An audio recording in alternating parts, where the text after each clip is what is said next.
Assalamualaikum warahmatullahi wabarakatuh.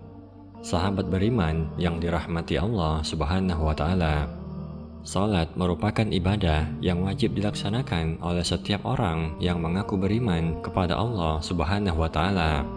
Salat tidak boleh ditinggalkan sekalipun walau dalam keadaan sakit. Pada hari kiamat kelak, salatlah yang menjadi amal yang pertama kali dihisab dari seorang manusia. Baik buruknya amal seseorang dinilai dari salatnya. Bagi mereka yang menjaga salatnya, maka baguslah amalnya. Dan bagi mereka yang meninggalkan salat, maka rusaklah amalnya. Rajin melaksanakan salat adalah suatu hal yang sangat baik dan mulia. Namun perlu diperhatikan bahwa salat tidak hanya sebatas rutinitas harian, tapi harus dibarengi dengan kebaikan akhlak serta menjaga hubungan dengan sesama manusia. Seseorang yang rajin salat tidak lantas menjadi jaminan bahwa ia menjadi hamba yang dekat dengan Allah Subhanahu wa Ta'ala. Bisa jadi walaupun ia rajin salat, tapi ia jauh dari Allah Subhanahu wa Ta'ala. Lalu siapa sajakah orang yang rajin salat tapi jauh dari Allah Subhanahu wa Ta'ala? 1. Orang yang lalai dalam salat. Kelak pada hari kiamat, ada orang yang membawa amalan salatnya kepada Allah Subhanahu wa Ta'ala. Namun yang terjadi, amalan salatnya dilipat-lipat bagaikan kain yang kotor, lalu dicampakkan ke wajah orang itu. Allah tidak menerima salatnya, bahkan ada orang yang celaka dengan salatnya, sebagaimana firman Allah Subhanahu wa Ta'ala, "Celakalah orang-orang yang salat, yaitu orang-orang yang lalai dari salatnya." Quran Surat Al-Ma'un ayat 4 hingga 5. Siapakah orang yang lalai dalam salatnya? Lalai dalam salat beraneka ragam, namun secara umum bisa kita bagi menjadi beberapa tingkatan. Pertama, lalai hingga meninggalkan salat. Ini adalah mereka yang tidak pernah salat, atau mereka yang salatnya bolong-bolong, atau mereka yang suka menunda salat hingga keluar waktunya. Kedua, lalai dalam bentuk tidak perhatian dengan rukun salat sehingga salatnya batal.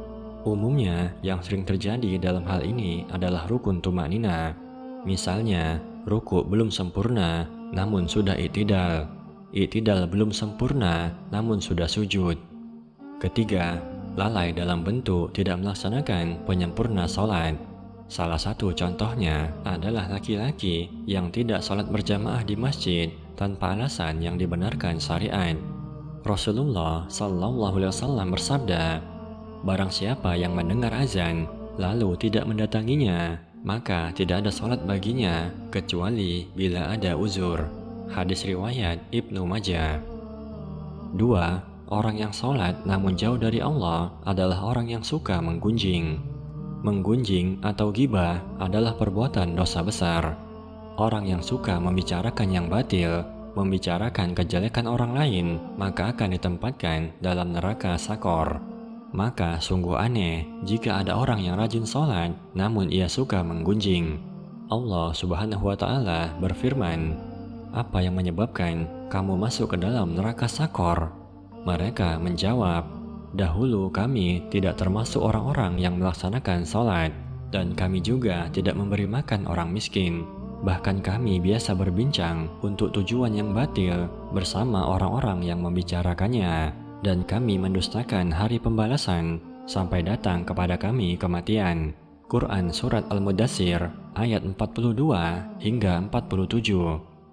Ketiga, orang yang salat namun jauh dari Allah adalah orang yang mengabaikan anak yatim, orang miskin, dan orang lain yang membutuhkan. Seorang muslim tidak hanya memperhatikan ibadahnya kepada Allah Subhanahu wa Ta'ala saja, tetapi ia juga memperhatikan lingkungan sekitarnya. Tidak akan sempurna iman seseorang jika dia masih mengabaikan anak yatim, fakir miskin, padahal dia mampu. Orang yang rajin salat tetapi menolak memberikan pertolongan kepada orang miskin dan anak yatim, padahal dia mampu menolongnya, adalah termasuk golongan yang mendustakan agama. Orang seperti ini akan dimasukkan ke dalam neraka sebagaimana firman Allah Subhanahu wa Ta'ala, "Tahukah kamu orang yang mendustakan agama? Maka itulah orang yang menghardi anak yatim dan tidak mendorong memberi makan orang miskin."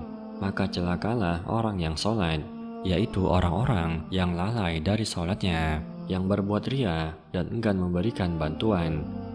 Keempat, orang yang sholat namun tidak membuatnya menjauhi segala bentuk perbuatan dosa.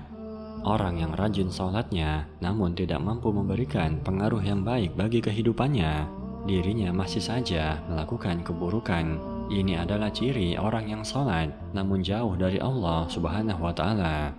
Sudah seharusnya sholatnya membuat dirinya memiliki akhlak yang baik dan mencegahnya dari perbuatan kemaksiatan. Sholatnya mencegah dirinya dari perbuatan zina. Sholatnya mencegah dirinya dari perbuatan dusta. Sholatnya mencegah dirinya dari makan uang haram. Sholatnya mencegah dirinya dari melakukan segala bentuk perbuatan dosa. Allah Subhanahu wa Ta'ala berfirman, sesungguhnya sholat itu mencegah dari perbuatan keji dan mungkar. Quran Surat Al-Ankabut ayat 45. Oleh karenanya akan menjadi kerugian besar jika orang yang rajin sholat namun suka melakukan perbuatan dosa. Semoga kita termasuk golongan orang yang rajin sholat dan dekat dengan Allah Subhanahu wa Ta'ala. Semoga kita mendapat ridhonya dan dimasukkan ke dalam surganya. Semoga tayangan ini bermanfaat untuk kita semua.